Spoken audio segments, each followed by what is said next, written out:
Buenas noches, bienvenidos a 8 en Punto. En esta ocasión tenemos una entrevista especial para hablar de las condiciones del sector de la construcción en nuestro país. ¿Cuáles son sus proyecciones en función del nuevo gobierno? ¿Por dónde pasan algunas estrategias de política pública en materia de vivienda? Esto vamos a hablar en unos instantes. Bienvenidos.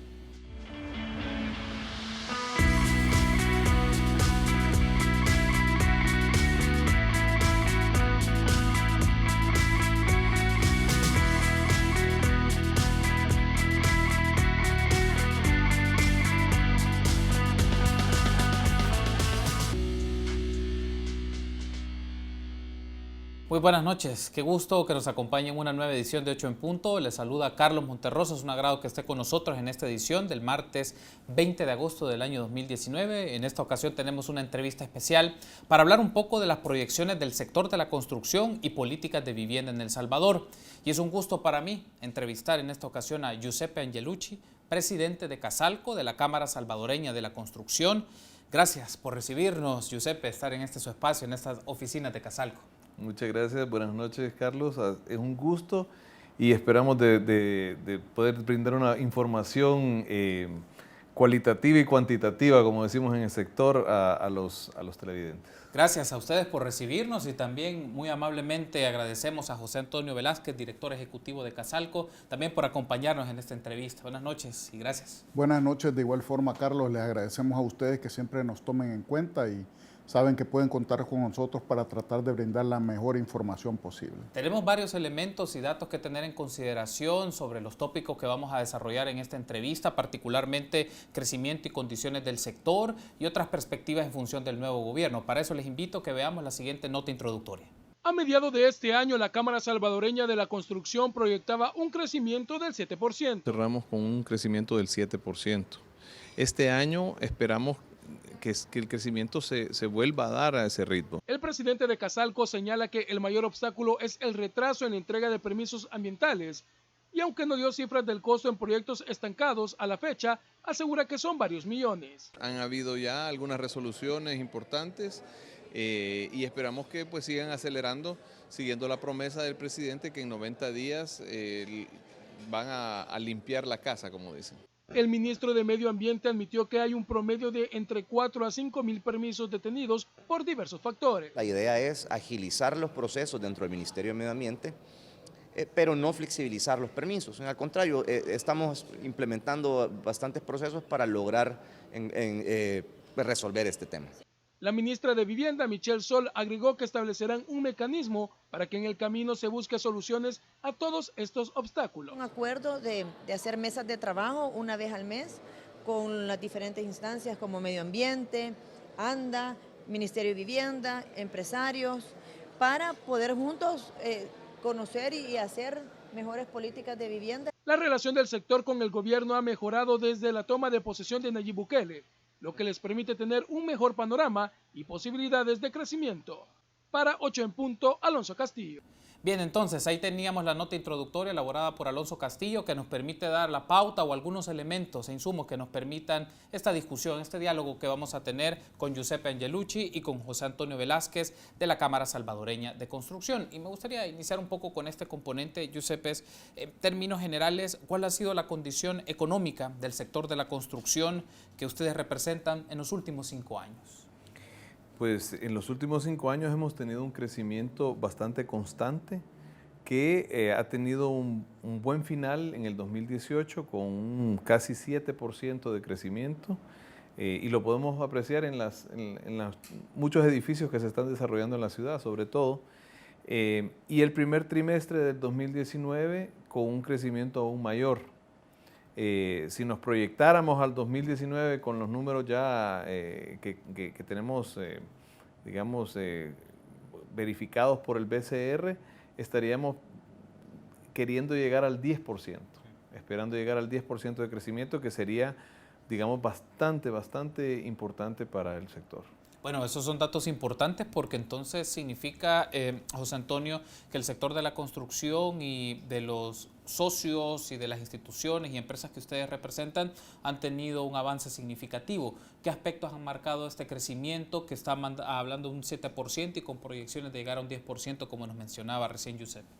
Bueno, recordémonos que la parte de la inversión y el crecimiento en el sector construcción viene abonado por dos grandes componentes, que es la inversión pública y la inversión privada. Tenemos que decir y reconocer que este crecimiento que se mencionaba anteriormente viene impulsado principalmente por la inversión privada. ¿Por qué? Porque la inversión pública de los últimos 5 años, que es de lo que nosotros estamos hablando, fue una inversión bastante moderada y con una ejecución que tal vez no era la que nosotros hubiésemos esperado. Nosotros teníamos proyecciones, según lo que el gobierno nos presentaba siempre en nuestros planes de inversión anual, de alrededor de 600, 700 millones de dólares, pero que la ejecución andaba rondando el 50, el 60%. Y para que nosotros podamos lograr en realidad una inversión privada, que es la que potencia el crecimiento en infraestructura pública, esto debe de ser mayor. Es por eso que hemos venido trabajando, por ejemplo, y eso ya lo vamos a hablar más adelante, en algunos planes, un plan maestro de infraestructura, por ejemplo, con el BID, para poder aumentar esa inversión pública y también que la ejecución sea mayor. Nunca se va a poder ejecutar el 100% porque son planes plurianuales, pero sí, por ejemplo, llegar a un 75%. Entonces, la inversión que ha habido principalmente se debió a la inversión privada, la cual sí anduvo rondando en los últimos años entre los 600 y 700 millones de dólares, y eso siempre va a depender del apoyo que el inversionista privado tenga de las instituciones de gobierno para poder agilizar los procesos de permisos, el otorgamiento de los mismos y para poder tener también las condiciones que faciliten y permitan tener esa inversión. Menciona como uno de los factores importantes es la capacidad de ejecución de la inversión privada. ¿Qué le vuelve diferente al sector público? Evidentemente hay un tema de planificación en el tiempo, hay otros marcos legales y dispositivos que caracterizan al sector público, pero ¿qué identificaría usted como la principal diferencia o aspectos que son diferentes entre la ejecución del sector privado versus el sector público en el tema de construcción? A ver, lo que pasa es que la inversión en el sector privado muchas veces depende de la facilidad o la agilidad con la cual se puedan desarrollar los procesos que llevan hasta la ejecución de un proyecto en particular, o sea, la obtención de un permiso. Porque el sector privado siempre está presto a poder desarrollar estos proyectos y si se dan las condiciones crediticias para apoyar los créditos de corto plazo y para poder financiar el largo plazo, que es el que necesitan los compradores finales para obtener los inmuebles, eso se lleva a cabo. La inversión pública, por otro lado, eso va a depender de los planes particulares que tenga cada gobierno, estamos hablando de gobierno central o gobiernos municipales, y también de la agilidad con que ellos puedan ejecutar los mismos presupuestos que están planeando. Ahora, hay un asunto aquí que quiero ampliar un poco más. Giuseppe, ya mencionaba José Antonio las características o elementos que diferencian un poco al sector público y privado en función de su ejecución y respecto a la inversión pública, pero particularmente de la lectura que tiene Casalco, ¿qué factores económicos consideran ustedes que son los principales para Casalco respecto a la dinámica del sector construcción? Ya vamos a hablar de aspectos más legales o más políticos si quieren, pero en factores económicos para ustedes, ¿cuáles son los principales que le dan dinámica al sector de la construcción? Bueno, es que lo que pasa es que el sector depende muchísimo de los permisos. El hecho o sea, la potencialidad de crecimiento que existe en el sector depende principalmente de los permisos. Entonces, el sector bancario es un sector bastante fortalecido. No es el inconveniente, no es el que nos va a detener. El empresariado realmente es un empresariado con mucha voluntad de crecimiento y de acción, entonces eso estamos listos. El problema es que a veces nos encontramos con digamos, un proceso demasiado lento en el otorgamiento de los permisos o una complicación continua en obtenerlos.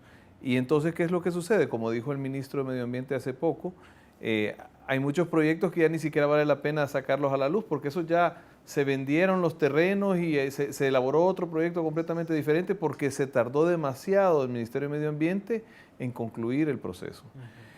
Entonces, básicamente, claro, tiene que haber una demanda, ¿verdad? Y eso está claro, la economía tiene que crecer.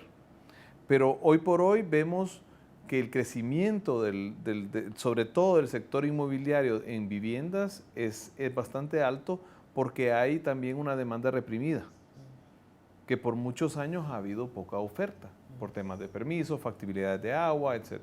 Entonces, hoy estamos listos y creemos que va a impulsar el crecimiento.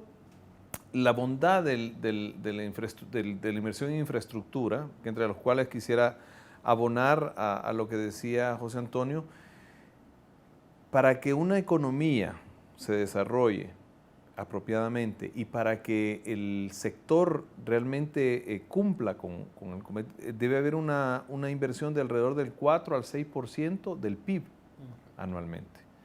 Eso representaría alrededor de 1.000 a 1.200 millones en infraestructura, que es el doble de lo que hemos tenido en los últimos años. De hecho, ha habido una regresión en esa área, en la infraestructura, con relación al PIB. Volviendo al tema, digamos que lo que necesitamos nosotros es revitalizar un poco el tema de los permisos, o sea, agilizarlos. Y el sector financiero estamos seguros que está listo, porque lo ha demostrado en el último año, que ha habido una demanda de vivienda y ha respondido con créditos a la construcción y a la vivienda, ¿verdad? Tengo que hacer la pausa, pero al regresar ampliemos estos factores porque es uno de los que ha estado en discusión en los últimos días, los permisos de construcción, qué elementos o criterios desde la perspectiva de Casalco son relevantes, pero también cuáles son algunos de los retos que eso significa en la relación con el nuevo gobierno. Regresamos.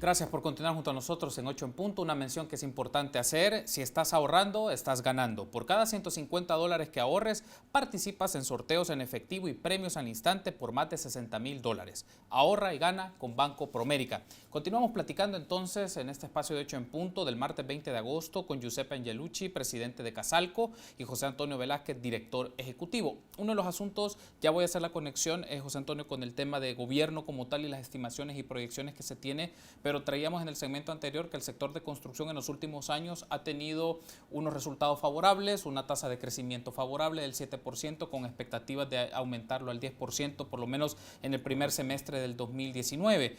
Ahora viene una pregunta: ¿esto cómo se retribuye, o lo pondré de esta manera, cómo esto se distribuye a las condiciones del sector de trabajadores y trabajadoras que se mueven en la construcción? Es decir, y lo vemos en la ciudad, varias construcciones de edificios, apartamentos, cómo esta bonanza en el sector de construcción también se retribuye a las personas que están dedicadas como trabajadores y trabajadoras en estos segmentos. Bueno, tal vez es importante, Carlos, que mencionemos que si bien es cierto, hay una retribución directa hacia la gente que está inmersa propiamente en la industria de la construcción, esto va mucho más allá, porque la industria de la construcción, una de las particularidades que tiene es que tiene un factor multiplicador.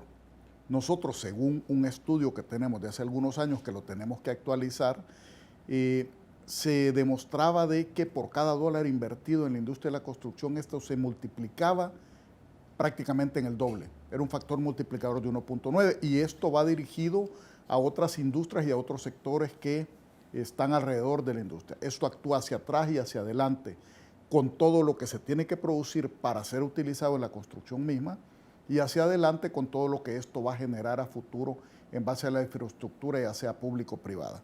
Pero directamente en la parte de la generación de empleos, nosotros siempre nos basamos en datos oficiales, y eso tenemos que reiterarlo. Según información del Instituto Salvadoreño de Seguro Social, en el sector directo, formal, registrado, digamos, que está en el seguro, los empleos de la construcción actualmente rondan los 25,000. Pero según cálculos y estudios que nosotros hemos realizado, también podemos asegurar que por cada empleo directo en la industria de la construcción son 3 empleos indirectos los que se generan. Ahora, eso es lo que nosotros tenemos en este momento, pero al tener un crecimiento, esto va creciendo más o menos en el mismo porcentaje en que se va moviendo la participación de la industria en la economía nacional. Y si nosotros llegamos a tener un crecimiento mucho más alto a través de la inversión en infraestructura pública y privada, creemos que pudiéramos aumentar esto a unos 100.000 empleos. ¿Tienen una estimación, José Antonio, particularmente sobre un salario promedio, por ejemplo, que suele ser también datos que el Seguro Social o el Ministerio de Economía o el Ministerio de Trabajo desarrollan, pero ustedes por sus estadísticas con sus afiliados, asociados y las empresas que trabajan en este rubro, ¿tienen una estimación de un salario promedio de las personas que trabajan en la construcción? Fíjese que no lo tengo exactamente, pero sí les pudiera mencionar de que la industria de la construcción siempre se particularizó por tener uno de los salarios más altos, inclusive después del aumento del salario mínimo, que ahorita lo tenemos en $300. Entonces, el salario mínimo garantizado que existía en la industria de la construcción siempre fue mayor en porcentaje. Nosotros cada 3 años nos encargamos, y ya para el otro año toca hacer una revisión del contrato colectivo de trabajo mediante el cual se garantiza esto, pero sí le podemos decir que el salario mínimo garantizado de la industria de la construcción anda arriba de los $400. Pero muchísimos de los trabajadores que no trabajan en base a un horario normal, digamos, como es en el servicio, en el comercio, ganan muchísimo más que esto, pero recordemos que en la industria de la construcción muchísimos de los empleos son por obra y entonces estos terminan ganando un sueldo mucho mayor al que normalmente se hace en los demás sectores. Ahora hago la transición a otro de los temas, Giuseppe, y es consultarle, ¿han tenido ya alguna reunión con funcionarios del nuevo gobierno? Y de ser así, ¿con quiénes se han reunido y cuáles han sido algunos de los puntos de agenda en estas pláticas desde el sector de la construcción con los funcionarios que han asumido poco más de 2 meses? Sí, hemos tenido bastantes reuniones, sobre todo con los ministerios o las autónomas que están directamente relacionados con la industria de la construcción. Por supuesto, MOP, Viceministerio de Transporte, Fovial, el nuevo Ministerio de Vivienda, al cual nosotros estamos bastante contentos de que se haya nombrado una ministra. Después, BCR, que maneja todos los datos importantes del sector de la construcción, presidente de ANDA, y ahí estamos con otras reuniones en diferentes áreas o con diferentes personas de esas instituciones. Hace poco tuvimos hasta un viaje para visitar, más bien para participar en el Congreso Latinoamericano de Infraestructura, y participamos con 2 personas de CAPRES, Secretaría Estratégica, de Proyectos Estratégicos, y con personal del BMT. Sí. Porque le queremos dar seguimiento al tema de la infraestructura, que básicamente es el motor que va a generar un crecimiento mayor. Nos va a permitir a nosotros participar en el área de la construcción y nos va a permitir a la industria generar más proyectos de vivienda, más proyectos de servicios, más proyectos de comercio y de todas las actividades industriales que se necesitan para que este país progrese. Bueno, en la nota introductoria se hacía mención un poco a los permisos de construcción y usted justamente recién lo decía en su primera intervención en la entrevista, Giuseppe, pero si le ponemos un poco más de precisión, ¿cuántos proyectos más o menos se siente que están de momento en revisión en el Ministerio de Medio Ambiente? El ministro daba datos, hablaba entre 4.000 a 5.000 permisos, pero ustedes tienen datos un poco más precisos de cuántos proyectos son y aproximadamente cuánto es el monto de inversión. Lo que sucede es que nosotros podemos tener los de los agremiados, pero realmente hay más allá de esos. Claro. Y además los permisos de construcción no necesariamente dependen de la Cámara, pueden ser particulares, pueden ser industrias, comercios o empresas que quieren desarrollar proyectos y que una vez han obtenido los permisos nos llaman para participar en las licitaciones y construirlas. Sí. Aparte de aquellos que los mismos desarrolladores que hacen parte de la Cámara de la Industria de la Construcción hacen por su cuenta, ¿verdad? Entonces desarrollan y construyen. Uh-huh. Entonces es bien difícil establecer un número. Lo que sí le podemos decir es que tenemos en proceso más de 100 proyectos entre diseño, permisos y en construcción, que obviamente van a contribuir a que este número del 10%, este crecimiento, se consolide. Y esos 100 proyectos, sí, esto es más como cámara, ¿no? ¿Tienen ustedes una estimación de cuánto asciende la inversión de desarrollar estos proyectos en las áreas que lo han planificado, por lo menos? Ahorita no estoy seguro si 1.200 millones más o menos, por ahí andan los que están ya en el proceso de...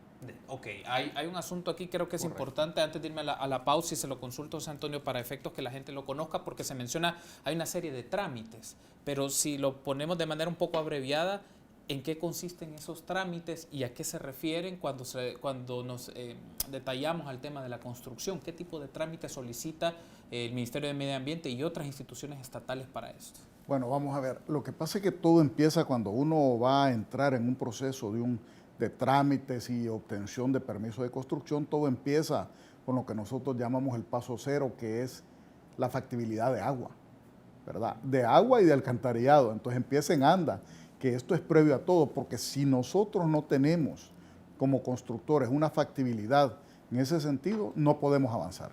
Y después, una vez teniendo la factibilidad, ya empieza todo el proceso. Pasa por Ministerio de Medio Ambiente, dependiendo de a dónde esté ubicado, porque según un convenio que está también entre el Ministerio de Medio Ambiente y la OPAMS pudiera tener algunas facultades para, digamos, por lo menos en el área metropolitana de San Salvador, poder darle trámite o proceso a eso. Pero si nos vamos al Ministerio de Medio Ambiente, que es donde más se habla, aparte de ANDA, de que los proyectos estaban detenidos, inclusive el ministro de Medio Ambiente dijo que habían alrededor de 1.500 millones de dólares detenidos en proyectos, y es posible que estén ahí.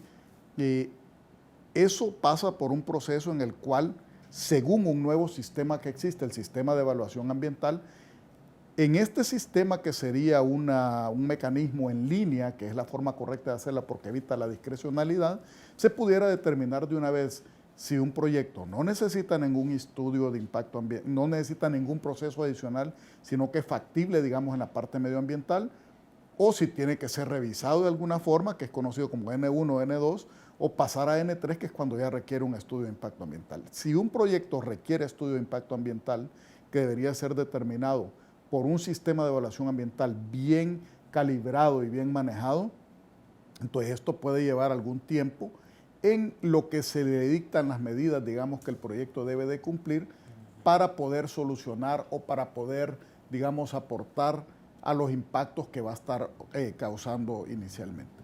Paralelo a esto van otros temas que tienen que ver con el Ministerio de Cultura, por ejemplo, dependiendo de la ubicación también de los proyectos, de las partes que tienen que ver directamente con unidades centralizadas, como es la Oficina de Planificación del Área Metropolitana de San Salvador, sí, o Amusdeli en La Libertad, o alguna gobierno municipal en particular, para mencionarle, pero principalmente en el caso nuestro como constructores van ANDA, Ministerio de Medio Ambiente, Ministerio de Cultura, o en algunos casos también, dependiendo del proyecto que se trate, Ministerio de Obras Públicas y Ministerio de Vivienda actualmente que ha sido creado. Muy bien, en función de esa síntesis tenemos que hacer una pausa. Al regresar seguimos ampliando otros elementos concernientes a las políticas de vivienda y la postura que tiene la Cámara Salvadoreña de Construcción. Regresamos.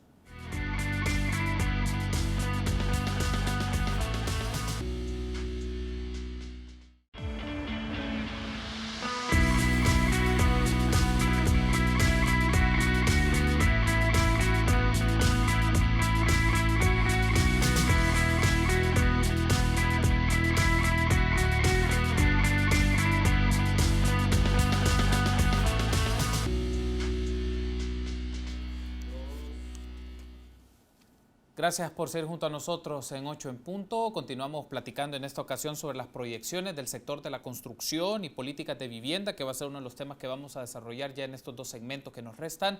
Y platicamos con Giuseppe Angelucci, presidente de Casalco, y José Antonio Velázquez, director ejecutivo también de Casalco. Agradecidos porque nos han recibido en sus instalaciones. Ahora, hay un asunto que usted nos decía en el segmento anterior, José Antonio, que era los procesos a través de los cuales se requiere la serie de permisos y trámites para los procesos de construcción. para las actividades de construcción. Pero quiero consultarle uno que tiene que ver con aspectos ambientales, pero si desde el lado de la gremial, por ejemplo, hacen algunos procesos de evaluación o auditoría de Casalco para casos donde hay construcción de proyectos habitacionales que pueden tener implicaciones ambientales o afectaciones sociales. Por ejemplo, uno de los que fue conocido recientemente fue el caso de Tacuzcalco, pero en particular Casalco hace evaluación o indagación de proyectos habitacionales que pueden tener afectaciones sociales o ambientales. ¿Cómo lo hacen estos procesos? Bueno, digamos que nosotros directamente no tenemos una sección dentro de la Cámara en la cual estamos auditando los proyectos. Cuando resulta alguna situación como la que usted mencionaba o alguna otra, pues nosotros obviamente nos damos cuenta y hacemos nuestras indagaciones.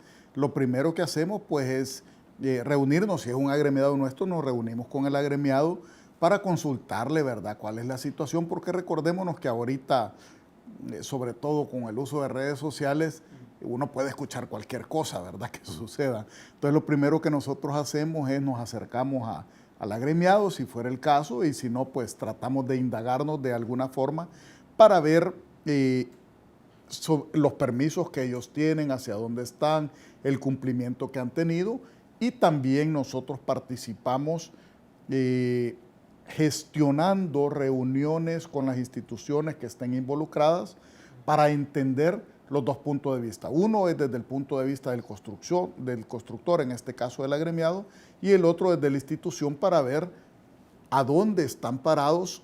Nosotros como Cámara no podemos meternos directamente, digamos, a intervenir en un proceso porque estos son llevados directamente, digamos, de la institución hacia el constructor, pero sí nos interesa para poderles dar una guía, sobre todo a los constructores o muchas veces también a las instituciones, porque, digamos, en este caso nosotros actuaríamos como un tercero creíble, ¿verdad?, para tratar de darle una interpretación. Recordémonos que en los temas de permiso o en cualquier otro siempre existen varios puntos de vista, ¿verdad?, de uno, del otro, y hay un tercero que debería ser más neutral, que dice, miren, esto debería de estar funcionando de esta forma. Ahí nosotros deberíamos de resaltar también que sí, nosotros nos hemos caracterizado por ser una gremial que tenemos muy buena relación con las instituciones, llámense estas instituciones gubernamentales directas como ministerios, viceministerios, o también con las autónomas, ¿verdad?, con la finalidad, y siempre hemos creído nosotros, de que el diálogo es el que nos puede llevar en realidad a poder solucionar los problemas, ¿verdad?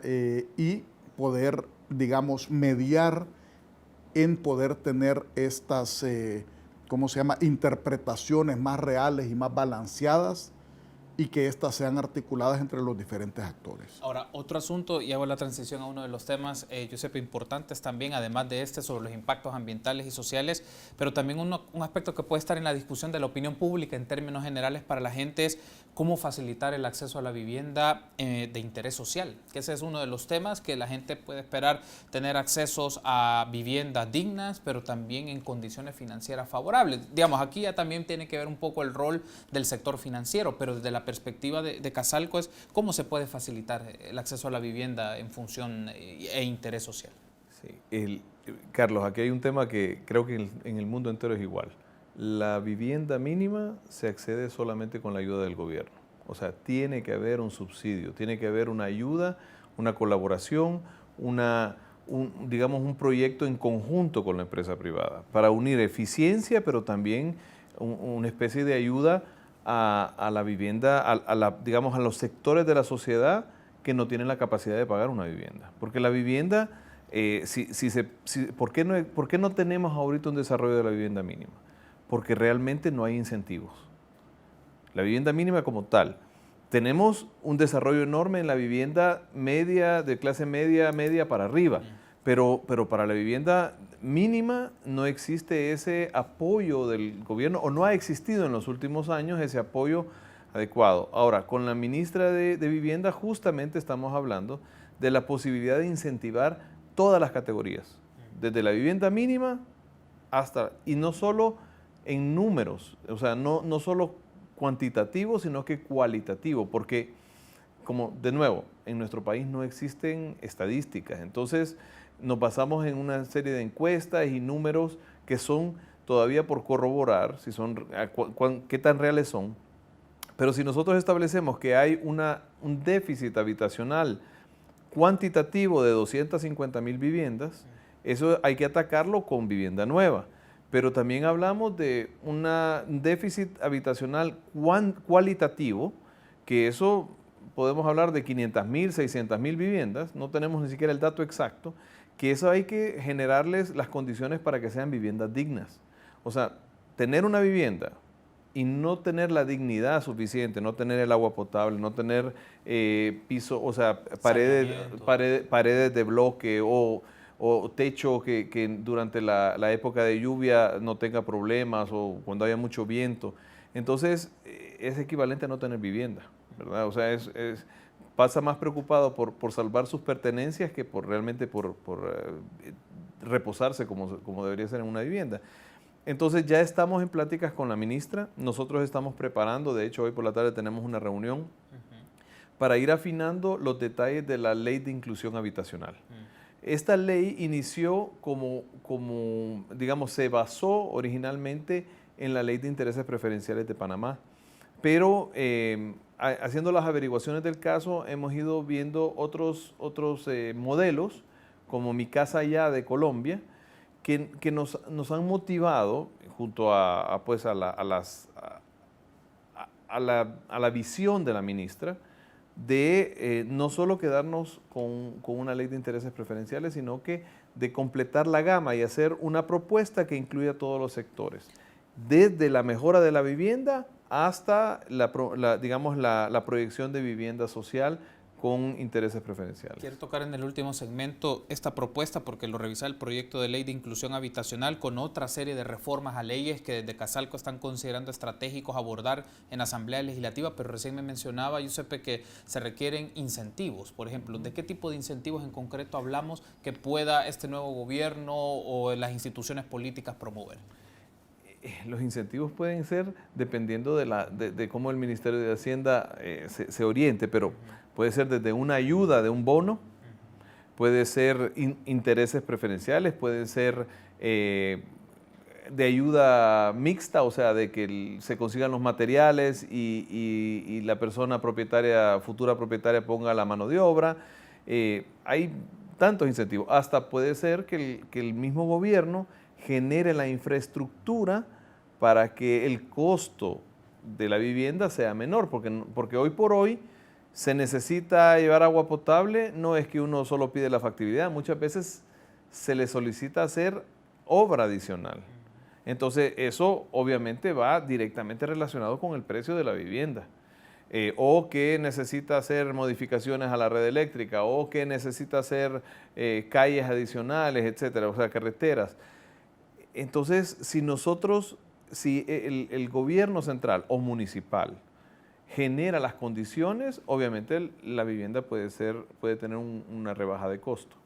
Si el gobierno participa con alguna ayuda, bonificación, etcétera, aquí podemos hablar de tantas variables, pero digamos que en los diferentes segmentos se va aplicando en diferentes formas. Ya en los segmentos más altos podemos hablar de deducción de impuestos. Hoy por hoy uno paga una cuota de una vivienda y no hay una deducción, como que si no fuera un costo para la persona. Sí.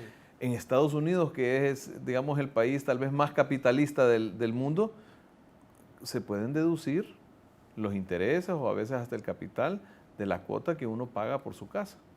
Entonces eso lo hace más viable.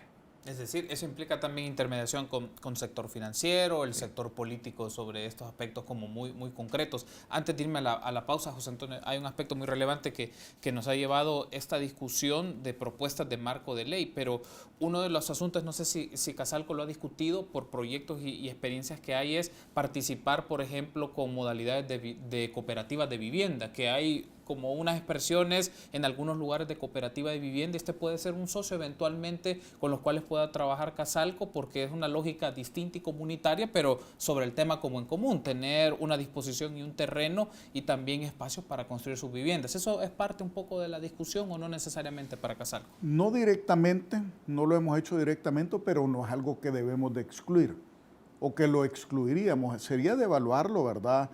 Sopesarlo y ver cuáles serían las ventajas o los beneficios de hacerlo. Pero ahorita, Carlos, que tú mencionabas, por ejemplo, la parte de tener un terreno y de poder también, ya Giuseppe mencionaba de que se pueden tener proyectos del tipo de ayuda mutua en las cuales se dan los materiales, la comunidad o las cooperativas en este caso ponen la mano de obra, el gobierno puede contribuir, que es otro tema que hemos hablado con la ministra, con terrenos que tienen, el gobierno tiene algunos terrenos que son propiedades de Fonavip o del fondo, etcétera, entonces pudiéramos considerarlo definitivamente. Pero en el fondo el mensaje que sí tiene que ser claro y contundente es que nosotros como gremial sí estamos preocupados y queremos apoyar en que se puedan construir más viviendas de interés social, porque ese segmento del mercado ha estado totalmente olvidado en los últimos 10 años. El último intento que se tuvo fue allá por el 2009-2010, cuando se hizo aquel proyecto Casa para Todos, que no funcionó, y ese fue precisamente el proyecto que desincentivó al sector privado a meterse en proyectos de vivienda de interés social. Ahorita nosotros sabemos de que existe ese alto déficit, como se mencionó anteriormente, que tiene que ser atendido, pero que esto tiene que llevar el esfuerzo de varios, del sector público, del sector privado, del sector financiero, y creemos que sí podemos, a través de propuestas como la Ley de Inclusión Habitacional y la voluntad que existe y que nosotros hemos visto del nuevo gobierno, particularmente al haber creado un Ministerio de Vivienda, lo cual fue una señal positiva, de poder sacar adelante y llevar a cabo estos proyectos, que ¿quiénes serían los beneficiarios finales? La población, nuestro país, porque son quienes necesitan tener una vivienda digna y una vivienda también segura que les perdure en el tiempo. Muy bien, tengo que hacer la pausa, pero en el último segmento abordaremos otros aspectos vinculados a propuestas de reformas en marcos legales desde la perspectiva de Casalco. Regresamos.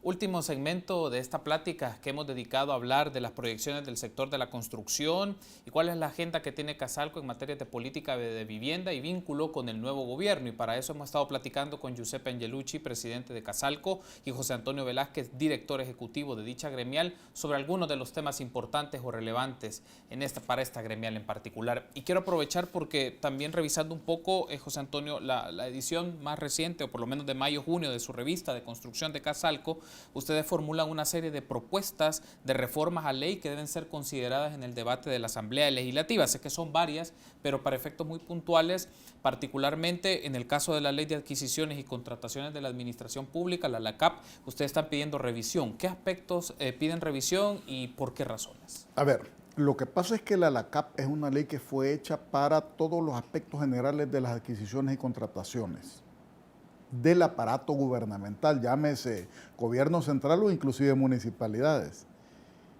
Y esa ley, digamos, más que hacerle una reforma, nosotros lo que estamos sugiriendo es que se pueda tener un capítulo aparte para la contratación de la obra pública. ¿Por qué?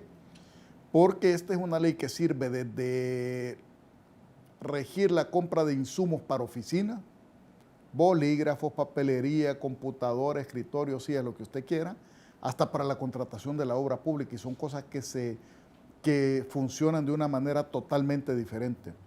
Para empezar, en una obra civil, en una obra pública y de infraestructura, que son las que se regulan también para nuestro sector, estas, por su naturaleza propia, van a sufrir cambios en su proceso. Es imposible que algo así como usted lo planificó vaya desde el inicio hasta el final. Entonces van a haber cambios, van a haber modificaciones, van a necesitar ajustes y la actual ley, la LACAP, no se ajusta directamente a este tipo de contrataciones. Entonces, ¿qué es lo que eso ocasiona? Señalamientos, confusiones y atrasos.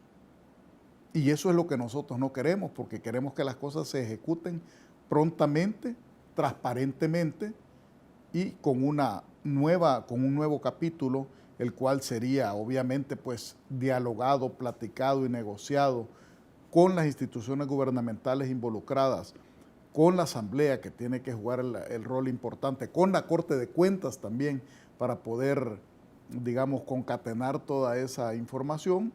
Creemos nosotros que debería ser algo que funcionaría de una mejor forma para este tema en particular. Uno. Otra ley también que tú la has de haber leído ahí es la famosa ley de agilización de trámites. Sí. Esta es una ley que fue aprobada por unanimidad allá a finales del año 2013. Es una ley que está vigente, pero es una ley que al mismo tiempo no opera. Y no opera porque como toda ley tiene algunos problemas, algunos vacíos. Algunos de los problemas principales que tenía era que por un lado daba la opción para los usuarios de la ley de irse por el camino tradicional o irse por la nueva ley, y como seres humanos siempre queremos lo que ya conocemos, entonces la gente dijo, no, mejor me voy por la vía tradicional.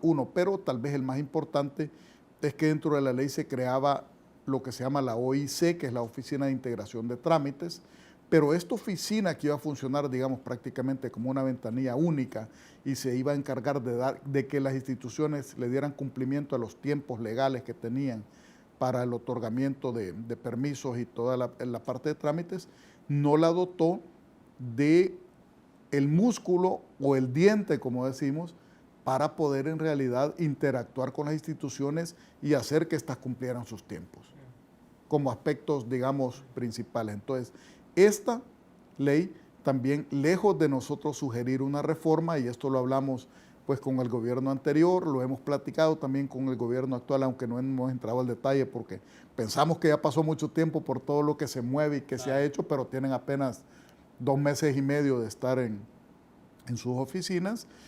Lejos de hacer una reforma, también nosotros lo que hicimos es proponer una nueva ley que ya cure todos estos vicios u omisiones que tenía la ley anterior y que en el momento de tener la lista se apruebe y se derogue la ley anterior. Esto, digamos, en base a cuerpos legales importantes, además de lo que nosotros estamos trabajando constantemente, digamos, con las instituciones autónomas, por ejemplo, la ley de ANDA, etcétera.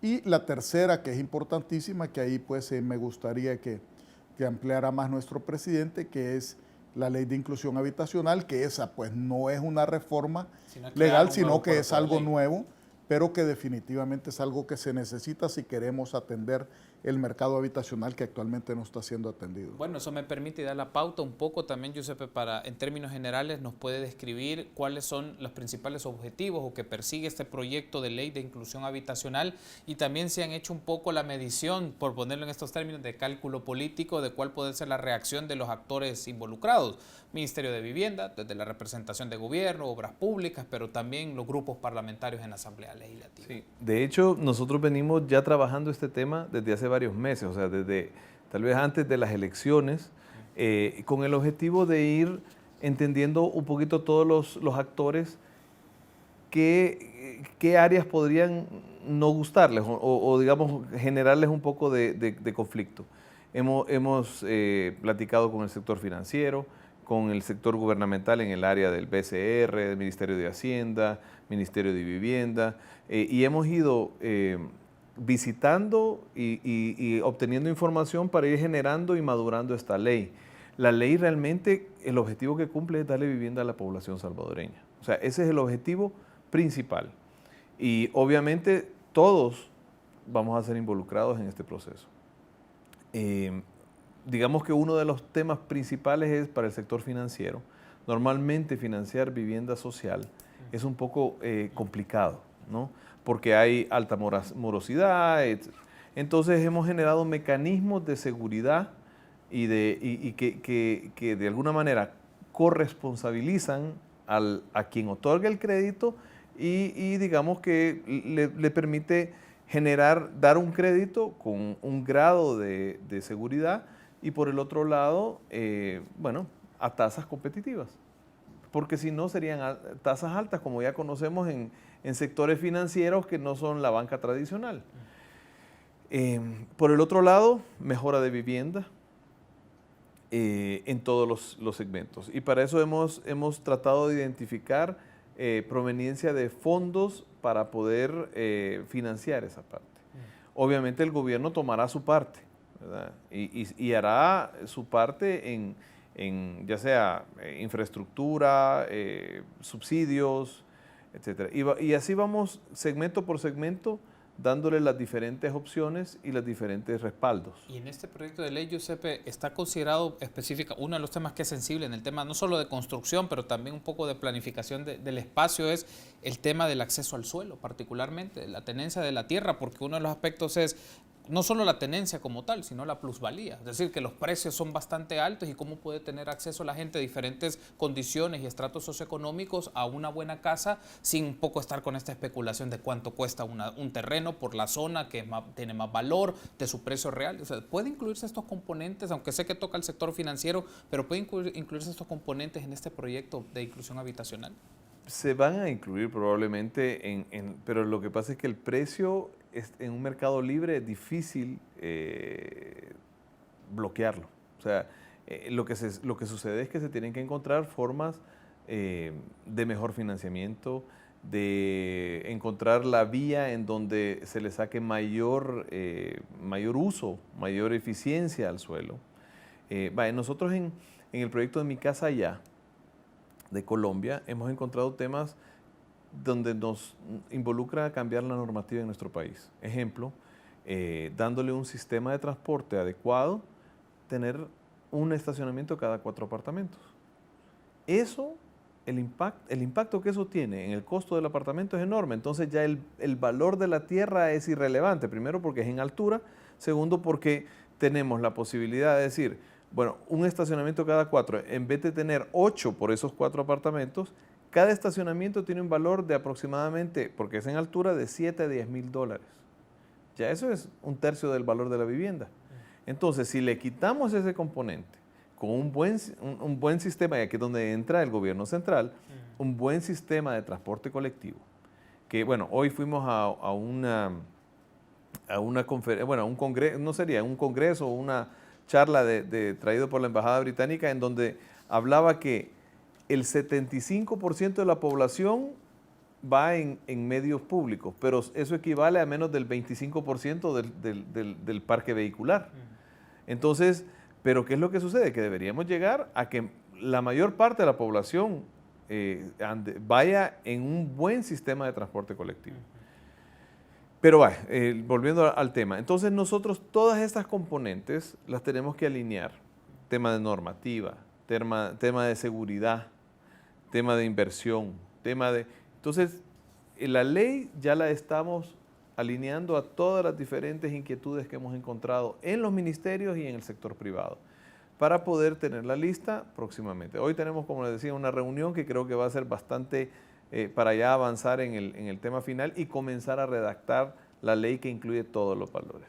Quiero darle las gracias por habernos recibido en este espacio, en sus instalaciones, en sus oficinas. Giuseppe, muchas gracias. José Antonio, muchas gracias y espero que nos podamos encontrar en otras oportunidades en el set de Canal 33 y discutir otros temas pendientes. Nos quedó el tema del agua, que es del proyecto de ley de agua, que es uno de los temas sensibles, pero es uno de los temas también relevantes, porque es uno de los temas que llegará nuevamente, retomará fuerza en la discusión de la Asamblea Legislativa y espero que nos volvamos a encontrar para discutir este y otros temas. Muchas gracias por recibirnos, José Antonio. Con el mayor de los gustos, siempre a la orden de ustedes, Carlos, y de todos los televidentes, pues.